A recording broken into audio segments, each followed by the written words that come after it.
Welcome to Paradigm Review Show. Like, subscribe, share. Epic super show today for what I've been telling Mac and Gaz about for a long time. I think we mentioned it on previous episodes. Tune in and like, sub, share the last stuff. Check out the Nobody review. I'm surprised more of you guys didn't check that out. You guys always want us to do action. We finally gave you action. Nobody review out now. City of Lies review out now. Both are solid films. Check those out.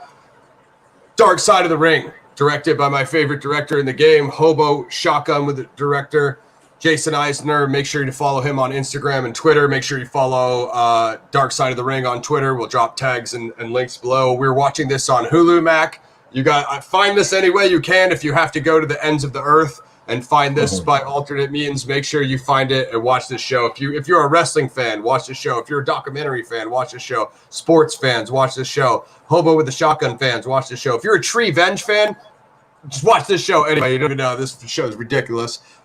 Season 1, we'll just do a real quick breakdown. Macho Man and his wife. Episode 1. Episode 2, the Montreal Screwjob, Bret Hart. The killing of Bruiser Brody. That was absolutely nuts. The last of the Von Erichs, really good episode, and the mysterious death of Gorgeous Gino, and that was just crazy to me. I didn't know anything about that till I watched this episode. So, Mac, let them know where to find you and how you felt about the show. No doubt. That's Mac the Critic. You can find me on my other alias, Mac the Rebel PXR, which is on Twitter and IG. Mac the Critic, Twitter and IG coming soon also. So yes. But anyway, Darkside is just basically like VX said, if you're a big fan of wrestling in general, you will pretty much enjoy what you're going to be seeing and what they expose, behind, studio doors of, what goes on in the wrestling business, like real life, gritty, hard stories, coming from like the people that have been there, from interviewers, commentators, wrestlers themselves. This just like covers a lot of like dark history that maybe not too many people in wrestling know about, but this is stuff that did happen behind closed doors.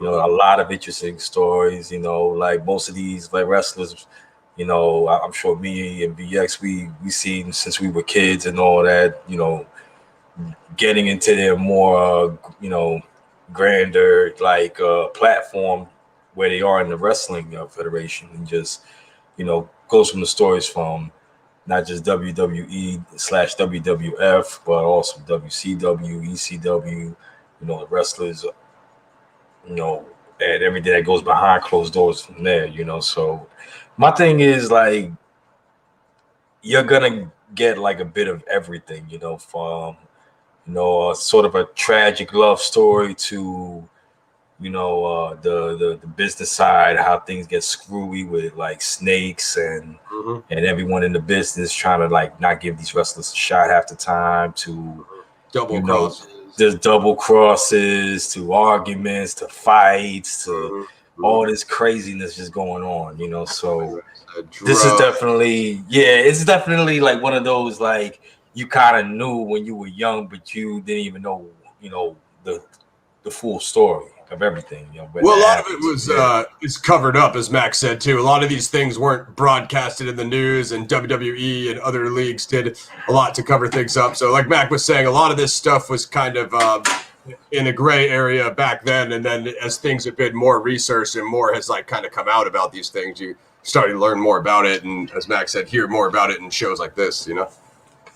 Pretty much. And I think that's just what makes it enjoyable too. Like, because also like learning more about what goes behind the wrestlers that you grew up watching and all that, start to see a more human side to what they do also. That's true. Their family life, and it's not just about in the ring and their stage personas. You know what I mean? As Max said, you find out about like who they are as people in their real life and stuff like that. So that being said, rest in peace to New Jack. As a couple of days ago, there's a episode in season 2 about New Jack, and I knew about ECW, but I really didn't know that much about New Jack. And I don't know, he might have been my favorite character in that season because he was so nuts that, you know what I mean. He took it all the way to extreme wrestling. You know what I mean. So. Yeah, man, that guy lived the hood life, and he brought it to wrestling. Fighting in like arenas full of like white people that like hate blacks and stuff like that. Just dude, he was wild. Didn't care. But we'll get into that when we get to season 2, though. Absolutely, I'm just saying, rest in peace to him, though, since you just definitely rest in peace. Definitely rest in peace. Yeah, because he was a legend. Okay, let's dive into episode 1, the match made in heaven. Macho Man Randy Savage, brother, and his wife Miss Elizabeth. You know what I mean? They have a like on-screen relationship that kind of gets promoted as the first big. Miss Elizabeth is basically like the first like legendary female character, like outside the ring character, and they have an on-screen basically marriage as well as Macho Man's his obviously his real personal relationship with her. So that's a. Every episode, guys, is not some happy, upbeat stuff. Most of the time when I finish episode of watching this show, like I'm extremely depressed and my night is ruined, you know what I mean? Because that's just how realistic this show is. It's not some like behind-the-scenes reality show that's going to gloss it up for you and make you feel good about every story, you know what I mean? That's why the title's called Darkside. Yeah, for sure. Yeah, for sure. Yeah. So if you want to take us into what you think about the Macho Man, Mac, or at least maybe this episode. Oh man, Randy Savage, bro, that's one of my top 5 favorite wrestlers man, of all time. He's a legend in what he does. Man. I don't care. But this was actually one of those love stories that I kind of like seen. Like obviously, like they say in the interviews and all that, like. Everything that the fans see on TV, they're gonna take it as, oh, that's not, that's just acting, or whatever. Characters, yeah. But in the end of the day, stuff in that relationship really exploded. You know what I mean? Even in their work environment, and you saw that whole ordeal with him and Hulk, and you know what I mean, and all of that just turned into one sour relationship at that point, and. Of course, Macho Man, just having to deal with like the breakup and the marriage and all this heartbreak over his lover / business partner. You know what I mean? I say it was definitely like one of the sad, maybe one of the sad stories. You know what I mean? Of Macho Man and all that. It's not like something that you would expect from Macho, but at the same time, you would kind of expect, the type of person he was, very extreme, very like, ooh, yeah, you know what I mean? Like, you would kind of see, like, okay, well, the Macho Man would kind of do that, but you know what I mean? But this is like, we don't know much about Randy Powerful, you know what I mean? So, So at the end of the day, though, it was a sad story. Miss Elizabeth, she was definitely one of the many wrestling, one of the many wrestling wives couples, you know what I mean? One of the first, was, I think she even wrestled a little bit also in the women's. I'm not too sure about that, but I mean, I know she's like the most legendary outside. What the big thing was they were saying is like the outside the ring characters used to be a big thing in the Macho Man Hogan era. It completely like you don't see them at all anymore, even up to 10 years ago, 15, 20 years ago. Just more focus on the actual people who do the fighting in the ring now. Let's break down Macho Man's story arc a little bit. So, they have this meteoric rise, him and his wife. And as Max said, the story was Macho Man is extremely possessive about Miss Elizabeth because he doesn't want her around the other wrestlers and the type of stuff that goes on when you bring your family on the road with the wrestlers and stuff like that, the dark side of it. So there's that going on. And then, kind of both their careers are exploding and stuff like that. And basically what Mac was saying is Hogan was filming a movie and Miss Elizabeth was friends with Hogan's wife. So she went down there and then Macho Man basically pulled up on her because he thought that like Hogan was like, he was cheating on she was cheating on him with Hogan, but obviously he was filming the movie. I don't know if that was like Suburban Commando or something, but it was one of those. I think it was that, but it was one of those movies. I think it was that. I missed the nanny or something like that. Yeah. I don't know, it's one of them. I'm not sure. Yeah. And they all have the same plot anyway, whether it's Mr. Nanny or Suburban. No, we're not gonna review that, y'all. I'm sorry. Okay. If you guys want us to do Suburban Commando, just put it in the comments. But we would rather do No Holds Bars. But no holds barred. But forget jokey. Anyway, freaking what's that smell? Anyway, What's that smell? Jokey. That's enough of that. Friggin' so that went on. So that created a major rift between Miss Elizabeth and Macho Man. So she basically left him, and like Max said, that was the epic fall of Macho Man's life. That also created a rift between right at that time.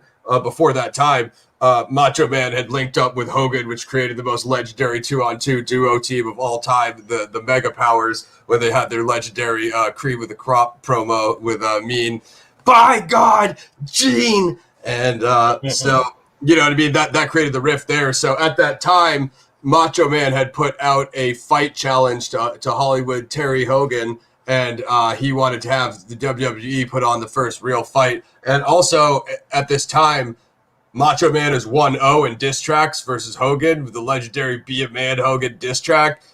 Hogan, you better get in the booth ASAP, dude. This is hip-hop, bro. We do not let diss tracks go unanswered, dude. Macho Man's 1-0 right now. You got to get in there, man. You got to get a response going, man. That was an ass kicking, man. Macho Man cleaned him up on the mic, but all Hogan could do is freaking air guitar, bro. That's just it. His own theme song. Fight for the rights of every man. So friggin' yeah. So that creates the rift between Macho Man and Hogan, and then also at that time, they basically split up. If I'm not mistaken, Macho Man still has a lot of legs to go in his career, but Vince wanted to take him off the ring and have him do commentary. But Macho Man still had the Slim Jim deal. He still had big time sponsors because he's one of the most epic legends of all time. So he goes to WCW and he gets Miss Elizabeth a job over there. Gets her hired and stuff. And I think they still continue the whole on screen off screen thing. Basically, what happens is she starts dating Rex, who is married, and he's got a couple side pieces, and then Rex takes a lot of painkiller drugs. You mean Lex? Lex. Yeah. Was it Rex or Lex? I don't know. No, it was Lex. It was Lex. Okay. Yeah, that guy takes a lot of freaking painkiller drugs, and he ODs with her, and she ends up ultimately dying because she's taking too many pills with that guy, which is a pretty brutal reality for Macho Man at that point. So, and then if you guys know how the rest of the Macho Man story goes, it's not much better than that. So my favorite part of this episode is the part about the Mega Powers. That footage they had of them doing the Mega Powers promos was awesome. So that's my favorite part of the Macho Man story. Overall, it is pretty sad. It's pretty rough that he had to go through all of that with his wife. So peace to Macho Man. Rest in peace. He's usually top 3 GOAT, you know. Rest in power. I like Piper and Sting and Flair, but I like Macho Man and Hogan too. So, and the Warrior. Yeah, man. Especially from that the 80s, 90s, era and all that, man. Mm-hmm. Like Macho Man, and he definitely was one of the top tier on that one. Yeah, Mega Powers is my favorite 2-on-2 team, though. They're fucking ridiculous. So. You want to move on to episode 2? Now let's go to episode 2, man. Sure. The Montreal screw job. This is freaking nuts and crazy as hell. This is a super nuts. I think it starts off pretty hot with these 2 episodes, guys. So me and my brother met Bret Hart. I met him at a Comic-Con that I was getting Roddy Piper's autograph. You can see my name below. I'm Ross Piper now. Rowdy Ross Piper. Yeah, I noticed that. So this guy's the man. He's definitely a GOAT. Bret Hart. Peace to Bret Hart and the whole Owen Hart, the whole Hart family. Recipes to Owen Hart. But the breakdown is just one of wrestling's most infamous off-script moments. Wrestler Bret Hart is stripped of his championship title through a backstage plot of betrayal that forever changes the sport. This one is pretty nuts. So we'll get Max response to this episode. Yeah, I definitely saw that match too, man.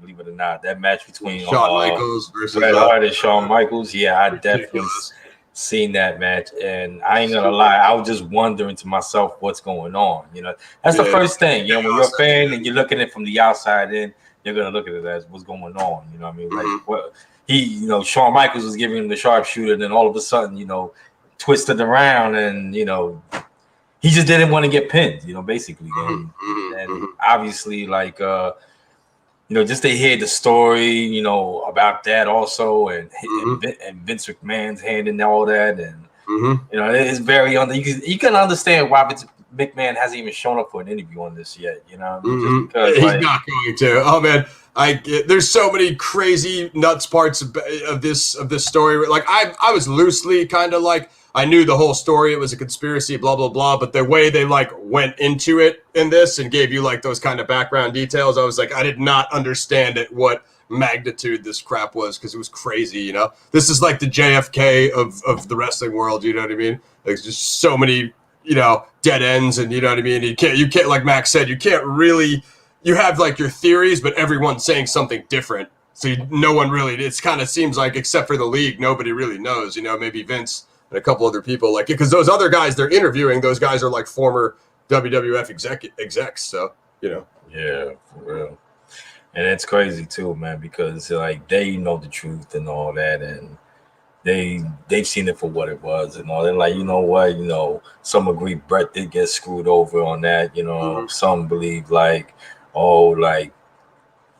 didn't even know about it or whatever for some reason, and and what you call I think it was Jim Correll, when he said up in there, I think he said something like anybody that didn't know about the screw said that they didn't know about the screw job, is stupid as heck, you know what I mean? And they really don't know jack-ish about what goes on or whatever. Yeah. See, I mostly agree with that. So just basically saying because they said Scott Hall tried to say he didn't know nothing about it or whatever. It's like, dude, you was in the locker room when Bret Hart was going off about it. But I kind of like what Scott Hall said on camera though, because that was a totally different perspective. That was what was so interesting about it, is you have the league side, you have Bret's side, you have Shawn in the league side, you have Bret's side, the other fighters, and like I said, it seems like a lot of the fighters are backing Bret. And what Scott Hall was saying is it was obviously scripted. Well, let's break down the whole thing before we get to what Scott Hall said. So basically, like Max said, Bret Hart is the champion. He's coming to his championship fight. He's no longer getting along with WWF management at the time. They're looking for a way to replace him.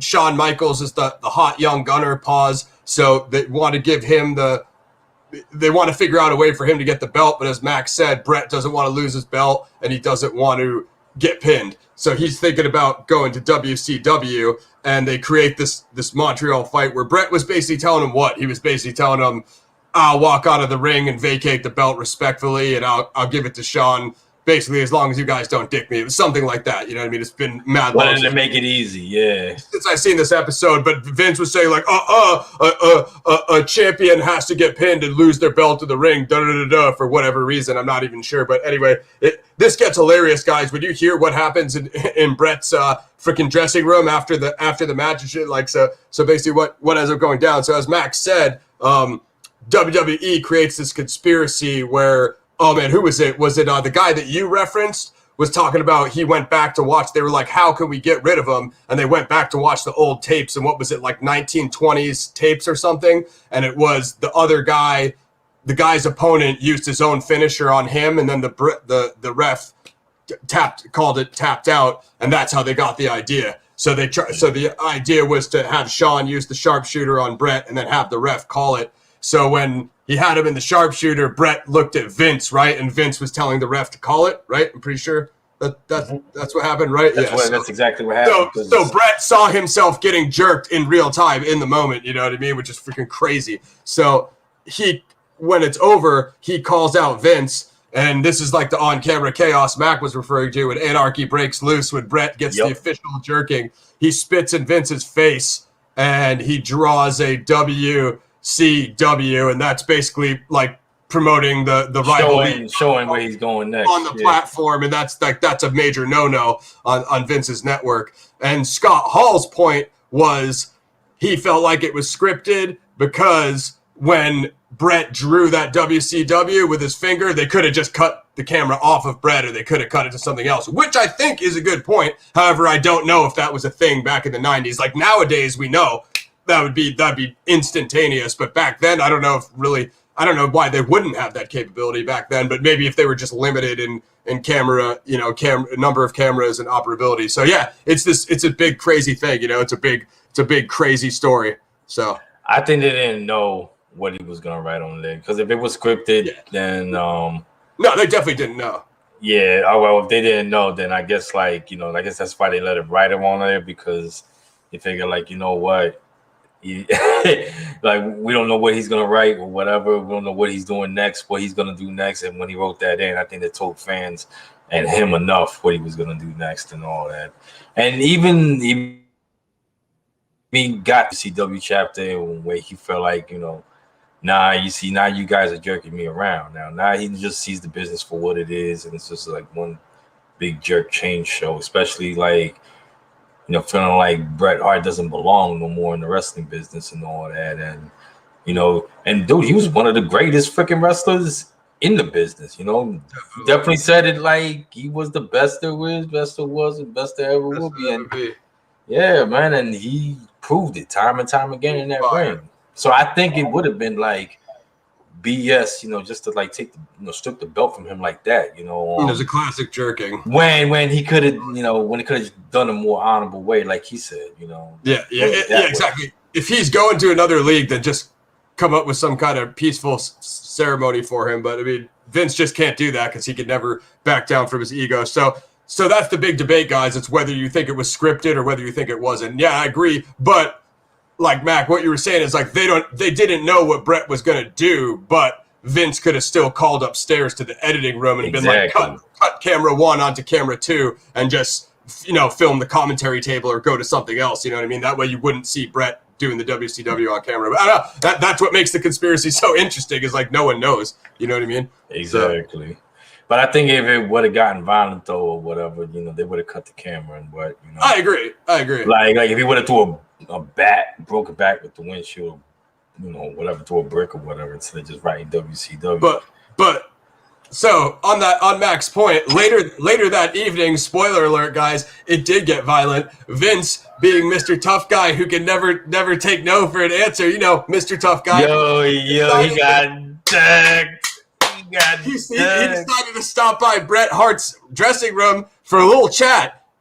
Bad idea. If you see what Bret Hart looks like in the mid-90s or any other time, not to do that because you're just not going to be welcome in there. So Bret told him, I'm going to go have a rinse in the shower, and when I get out, you make yourself scarce and not be here anymore. Dude, once again, that was his chance. That was his chance. He had plenty of time. He had 20 minutes where he could have walked back to his office and been fine. But nope.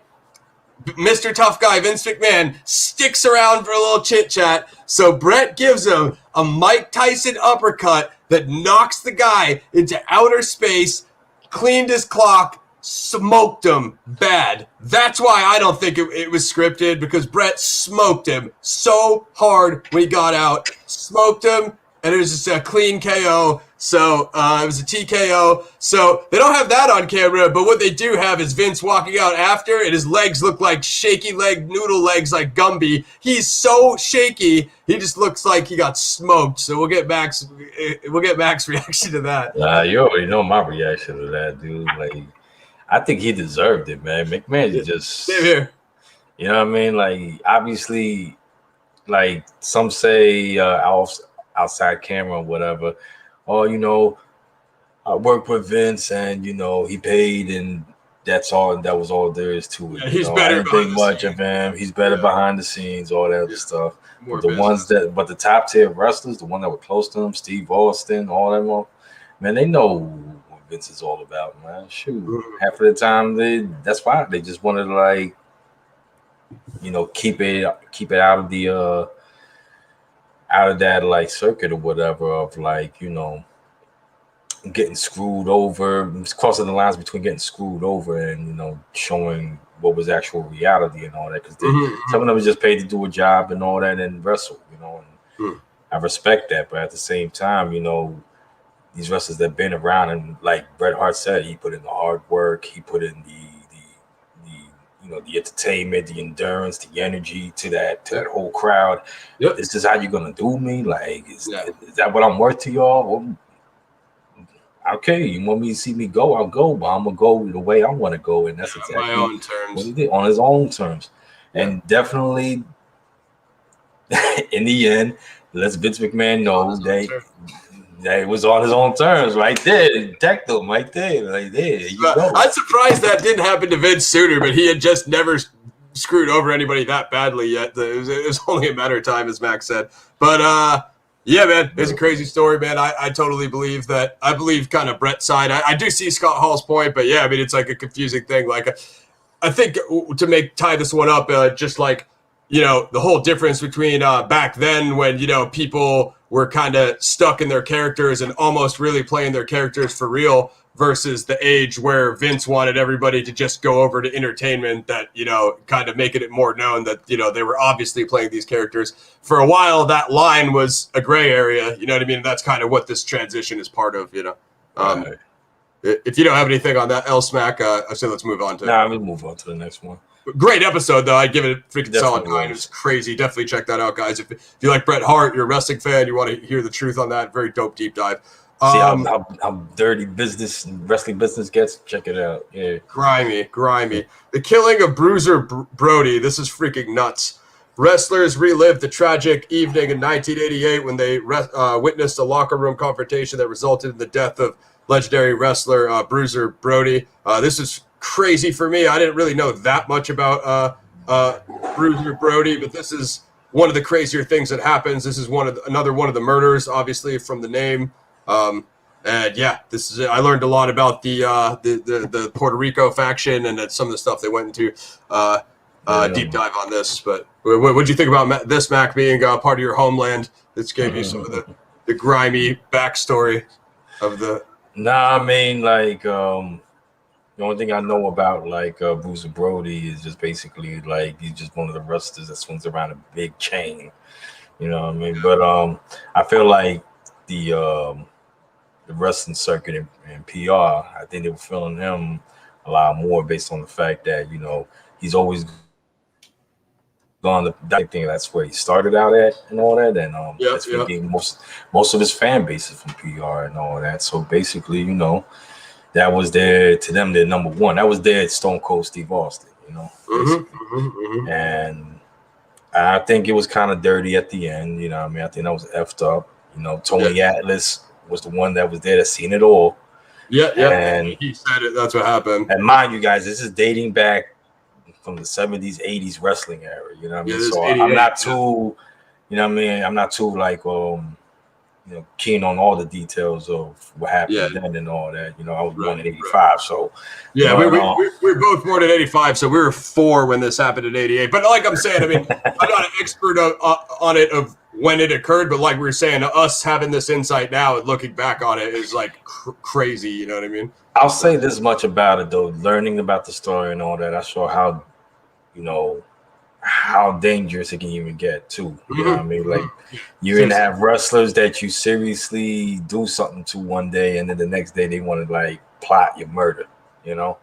And this is like one of those stories, you know what I mean? That's like, you didn't think like something like this would happen, you know? But it made me want to even look more into like the PR wrestlers, like Invader, the guy that actually committed that crime. And then it was who was his boss? The guy who was like, man, I think it was like Eddie something. I forgot. Yeah, that's right. And yeah. So anyway, we'll give you guys a little bit of the story. So Abdul, your man Abdul is like the goat over there, right? So Abdul's from PR too. Yeah. Like he's a rival. But he was the one that he respected, though, obviously. So they were cool. Well, they were headlining, so it was Abdul versus Brody, and Abdul was like a hardcore legend. He took the pliers and put them in people's mouths and slapped the shit out of them, and did all sorts of crazy '80s shit. He was a total lunatic, and so they had to finally set up a crazy headliner, Brody versus him. some different promoters owned Brody money. Was that involved with the Japan stuff that Brody was doing? So he had gone around and a bunch of people owed him money, and I don't know if he told Abdul, but he told a couple of, let's go into Brody.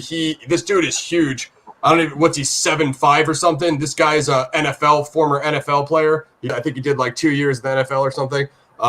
Dude's a monster. And like Max said, he used to run into the crowd swinging a chain. I'm talking about running into the open crowd, swinging chains over his head like a loon, and just people are running away because that's how crazy he was. The old hardcore days, because this guy was probably the craziest guy in this season, I think, and maybe New Jack is the craziest this season too. Just as much as crazy, yeah. But so he said he told his boy, I don't know if it was Atlas. I think it was Atlas, right? He told his boy, Atlas, I'm gonna check him. I'm gonna check him. They owe me 20 G's or whatever. I'm gonna check him on it. And he's like, all right, yeah. He told me he was gonna check him. So they called him into the shower, and they basically had like, what was it, a steak knife or a butcher knife or something? They stabbed him in the chest because they didn't want to pay him money. And then he got pulled out of there. And when go ahead. I mean, no. I mean, I think it had something to do with him, but I think they were both wrestling. I don't know if it would have wrestling in Japan or they were wrestling in PR when that happened, though. But I think it was PR. I think because Abdul said because it happened in that region, he didn't want to rep that region anymore. You know what I mean? He's like, I don't want my name associated with being responsible with a fighter getting stabbed in the locker room and dying. You know what I mean? Because it was dirty. Sure. It was dirty. Yeah. So yeah, all that crap happens, guys. He basically gets stabbed in there. They take him out or whatever. I think, did he die at the hospital or whatever? And they still had the show. And then Atlas and Abdul were pissed because when they went in the locker room and the police were questioning people, all those guys were high-fiving back there talking about what a good show it was. And that dude was like, dude, you just killed the guy. Pretended like the whole thing never happened. Pretended like the whole thing. And the dude that murdered him even came in there shaking hands, talking about great match and all this other stuff. Dude, even I thought that was like, wow. So distasteful, dirty. Man. It's cold, that's so cold. Dirty. Cold-hearted, man, cold-blooded, and so the cops was in there asking people, and Atlas was one of the only people who were like, "Yeah, it happened right over there. It was those guys." And the cop was going, "Well, this guy said it didn't happen." You know, typical policeman. Anyway, so freaking bad, man. Crazy. That's crazy. So definitely check that one out, guys. Learn about Abdul and Bruiser Brody. Rest in peace, Bruiser Brody. I didn't really know much about him, and that's what's cool about Jason Eisner. Doing this because it brings guys like me and Mac, even though we were probably more of like a 90s fan base for us because we were probably like around 10 or whatever in the 90s. So it's on the Giant era, man. So Okay, so that's all we got. But check that episode out, guys. It's fire. Episode 4, The Last of the Von Erichs. I really like this episode. I didn't know that much about the Von Erichs. This is pretty tough to deal with as well. This is like a family story of the Von Erichs brothers. These guys are super talented family. I know Gaz is into them. Shout out our co-host Gaz.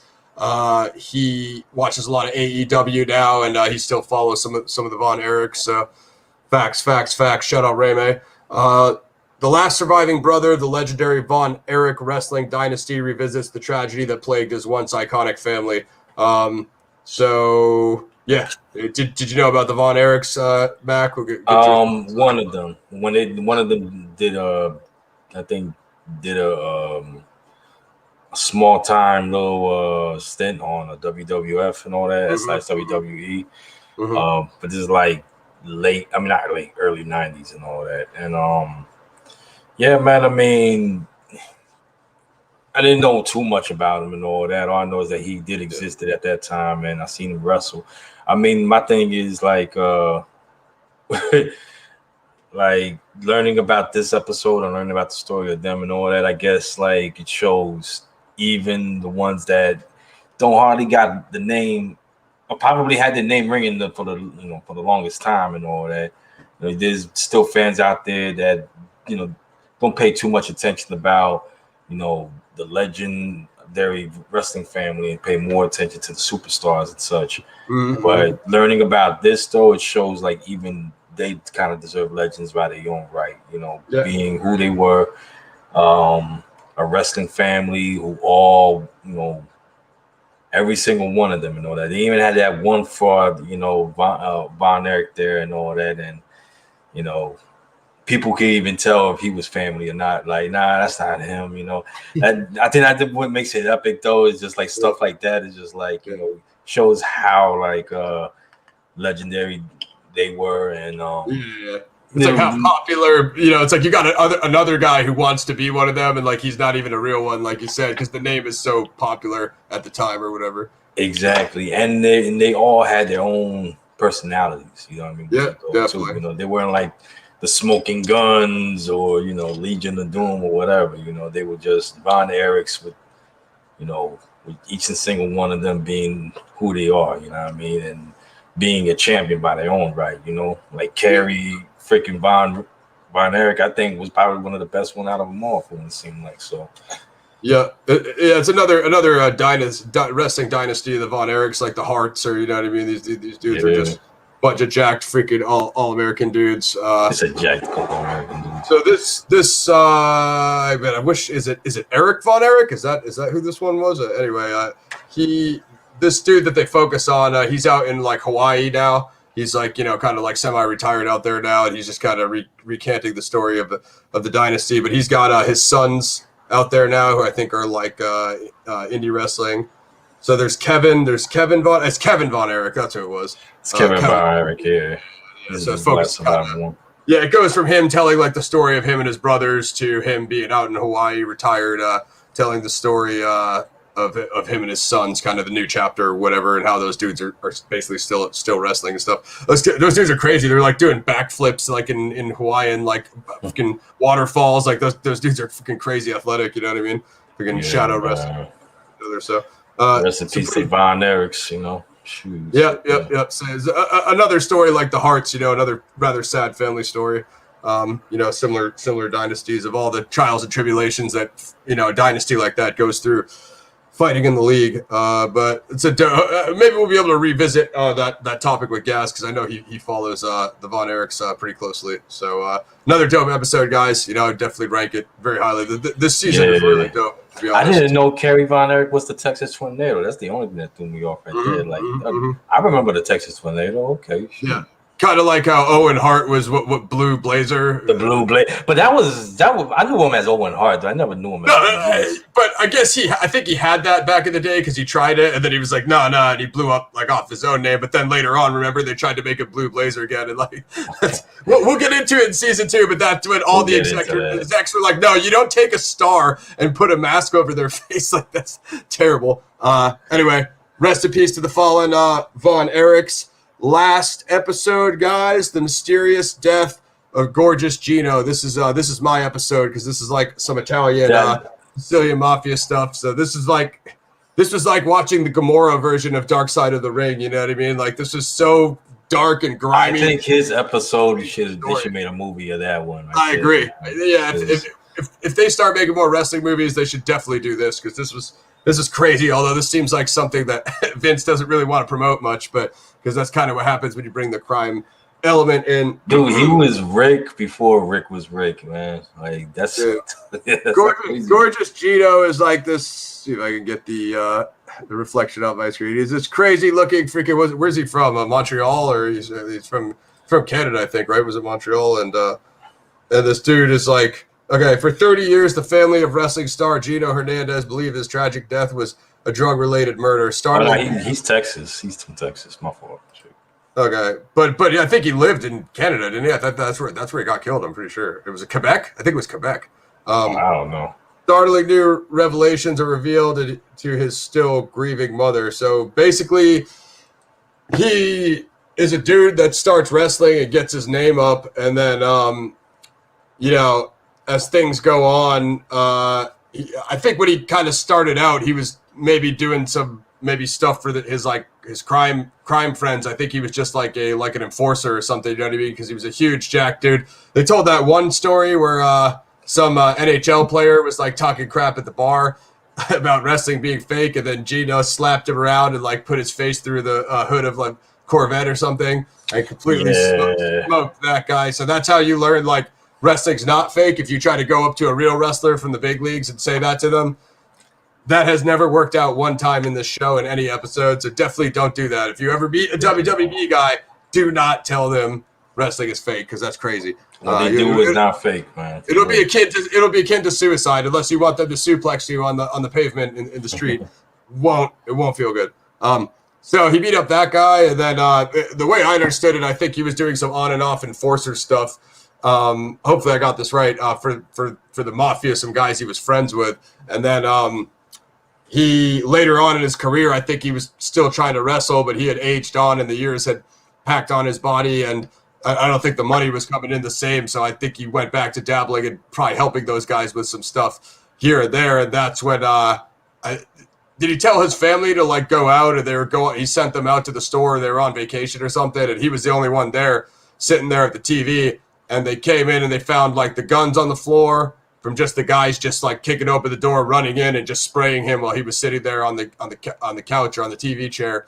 And they just left the guns right there. They just dumped them there and dipped. You know, it was his neighbor, right? I think his neighbor was his homie, who was like a Mafia member, and they were super tight. So it was like he kind of rolled with that guy on and off, rolled with those guys, and I think it was like the rival Mafia faction, if I'm not mistaken. It's been a little while since I've seen the show, guys, so I'm not 100% expert on the details, but it's a crazy story. I mean, they came in and blasted dude there in his own house. And then I think it went as like an unsolved crime, I think, right? I don't think the police... I mean, they said like, according to what they said on there, they said like his body was there for like 3 or 4 days and started decomposing. That's when they got the caught smell of, you know, his death and all that inside his... I don't know if it was inside a house or a hotel room he was in or whatever. But I'm pretty sure it was his house. I'm almost positive it was his house, yeah. Yeah. It was in Texas, though. Yeah, he died in Texas. Shit. Okay. But yeah, man, said that happened. I think his manager tried to contact him, and they couldn't get a hold of him, and that's when they found him in there just dead with, like you said, like with a gun there on the floor. Yeah, the guns, yeah. And had drugs and all that other stuff, man. So it's like, but they say they try to result it as like an overdose, though. You know what I mean? So who knows? No one knows exactly how he might have died, or if it was rooted as a suicide, or it might have been a homicide case or whatever. But coke overdose and all that, like, I don't know. You know what I mean? Like,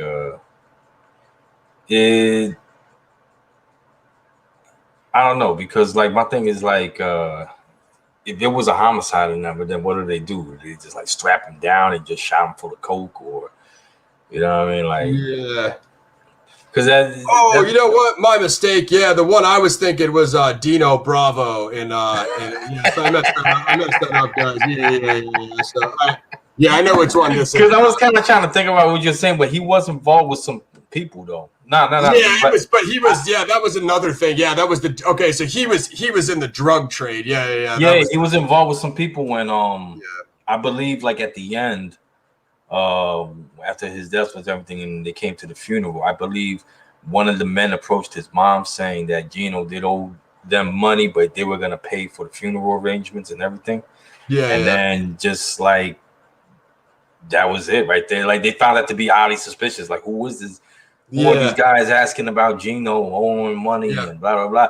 At first, I thought like Gino might have been dabbled with the mafia and all that. Or that was some like because cats that he shouldn't have been got involved with. You feel me? Yeah, he was doing the partying stuff, and they were getting big the cocaine. But so he had kind of like that early Ric Flair kind of swagger style and stuff. And I didn't know much about him at all. He was awesome too. Yeah, my bad, guys. I totally messed that up. I was thinking of Dino Bravo. That's why you give it away. You give it away. Season episode. We'll revisit that topic and all those stories when we do season 2. But this one was.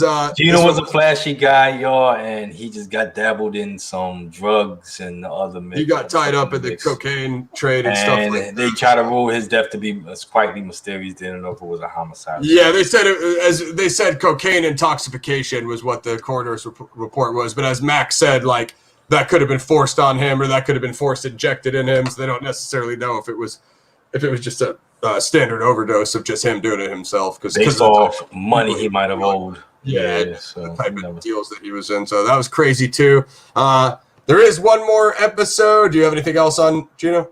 No, not really. But if you want me to take care of this last episode, I will. There's one more episode. I'm going to leave it to Mac. That's the Fabulous Moolah, episode 6. And I didn't really make it around to seeing that one, guys. So I'm going to leave that one. That's all good. Obviously, what I thought about that episode, that was like obviously one of the first. The Fabulous Moolah is one of the first female wrestlers. The one that broke the circuit of the barrier of females entering, the wrestling ring. And she was quite talented. She was trained, doing what she was doing and all that. It seems like she even owned like a small area of land which they had like this house of with a ring inside. She would practice, and in fact, they said that she was so good as a women's wrestler, being the one that pioneered it, that she decided to make her own little federation and invite women wrestlers, other women that want to wrestle. Okay, that's interesting. And just train them and all that. But there's also a lot of dark stories that roam around her also. Like as far as her career had gotten, and also even like making it to WWE/F and all that. Like they wanted to make her okay. And this is what happened when. At the very end of her career and all that, or after her career or whatever, they wanted to give her the Hall of Fame, putting her in the WWE Hall of Fame, the first woman wrestler, the first one that pioneered it, all that stuff. But then when that story exploded and all that, rumors started circulating around saying, no, she don't deserve that. Are you kidding me? It turns out that she was involved with these women wrestlers. It turns out that she was involved in like prostitution, I believe, and being there for entertainment, for like other men and other, and that right there was like questionable too, because based off her behavior in the ring and all that, no one knows how she was actually in real life. Right. And the women that were trained under her and all that, some of them even like, I think one or two of them gave me even interviews and all that. They even told them like they trained under her, and this is exactly what happened. It was like an episode, dude. It was like an episode of Surviving R. Kelly, except it was like like some Epstein shit. Yeah, dude, it was so. So she trained them as wrestlers, but in addition, she would pimp them out for entertainment and force them into prostitution. Yeah, that's crazy. I didn't even pick up that at all. Bro, like they wouldn't even say like what they've gotten into or whatever, but they said it was pretty foul though, and they don't want to get it. They didn't want to get into like that again and all that. Some of them even survived all that just to pretty much like they also like even criticized her for her age at that time, because she was a very old wrestler, woman. They pretty much saying that she was always jealous of the younger wrestlers because they were young and prettier than her. Sure, yeah. Dude, she, what? It makes sense, man, because she looked like a freaking old cactus from, the desert you don't even want anymore. So, man. Well, I believe my host has left here. No, I'm good, man. Sorry about that. Yeah, I'm about to say, man. Minor technicality. Yeah, no, I totally agree, man. She did look like a haggard old hag, so from what I saw. Yeah, dude, like she put too much makeup, and that makeup is just with makeup on top of makeup. It's like pumpkin head face, you know what I mean? Dude, she was awful. Like somebody's in my fruit salad. Exactly. That's exactly what she looked like. Henrietta from freaking Evil Dead is what she looked like, man. Like goodness. So bad. But that's the one thing I thought was like the best part of the story was just like, having them, female wrestlers speak out and say, look, she is like this. But some, you got like one or two that's trying to protect her legacy, saying she is one of the best female wrestlers ever. She pioneered. Being the pioneer. Yeah, happens. Yeah, like you can't change that. Well, you can't change what she might have done behind closed doors. I mean, if you've got a lot of people saying it, in my experience, it's usually the case. That's usually the case, exactly. So yeah, man. But the Fabulous Moolah episode, I guess I'm not gonna say it's the most interesting out of all of them, but I thought it was, it wasn't that bad to watch. I mean, it's like you said, it's something new and it's something you may not necessarily know. But at the same time, I don't think maybe they should have ended on somebody with a little bit bigger of a name just to end the season, because you start with Macho Man, and then you end with that. I feel like that's more of like a middle episode. I think, yeah, it's more like a middle episode. That's how I kind of looked at it. I mean, SJWs are going to go crazy right now. These guys are hating on women. Well, guess what? It turns out she was a bad person anyway. Sorry, guys. Exactly. And this shows right here that, like, even someone like Vince McMahon, who, you know, makes a ton of money, you know what I mean? And probably did a ton of screw jobs on a lot of wrestlers and all that. Yep, exactly. Shows, like, right here, like, even, like, someone like her is even capable of doing something like that, because at the end of the day, it's not about man or woman. It's like having that mindset of just doing something like that. What kind of person your character is, not a gender thing. You know what I mean? Exactly. So I don't want to hear no criticism, man. I just shut y'all down. Shut up. Yeah. That's pretty much all I got on Dark Side of the Ring. Me and Mac can kind of do our. I mean, the way it works on IDB is they have individual episode ratings, but yeah, overall, I mean, I think the show is fire. It's got an 8.7 on IMDb. I give it a 9 at times a 10. You know what I mean? Depending on kind of what obviously that your interest will vary depending on the episodes. But the season really awesome. It hooks you in. I think season 2 is even better.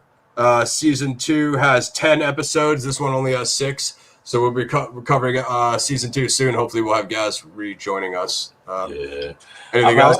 I'll probably give it like an 8 out of 10. And the reason why I'm giving it 8 out of 10 is just because even though like it did have interesting episodes, like, you know, with Macho Man and with Bret Hart and them and all that, and Brody, my thing is like, I wish you would have produced like something like this. I would produce a little more like episodes and all that. I mean, if not, then like probably other interesting stories, you know what I mean? But I'm not gonna like take anything from this, just because like you never know. That was probably what they had at the time, and that's the only thing they probably could ever put out, you know? Sure, because they didn't know if it would take off or not. You know what I mean? Exactly. And then when season 2 came in, then you could definitely say like, yeah, they really found more stories and more fixed everything, right? More interesting stories, more episodes, more topics. So. Exactly. So, and not to mention with me, you know, in the process of season 2 right now, coming soon, review coming soon.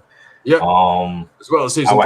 I would just have to say 8 out of 10, just because like it's interesting, but then, you know, it's something that's about to get even more interesting, you know. So, yeah, absolutely. So definitely, man. So season 2 coming soon. We will do season 3 when it completes.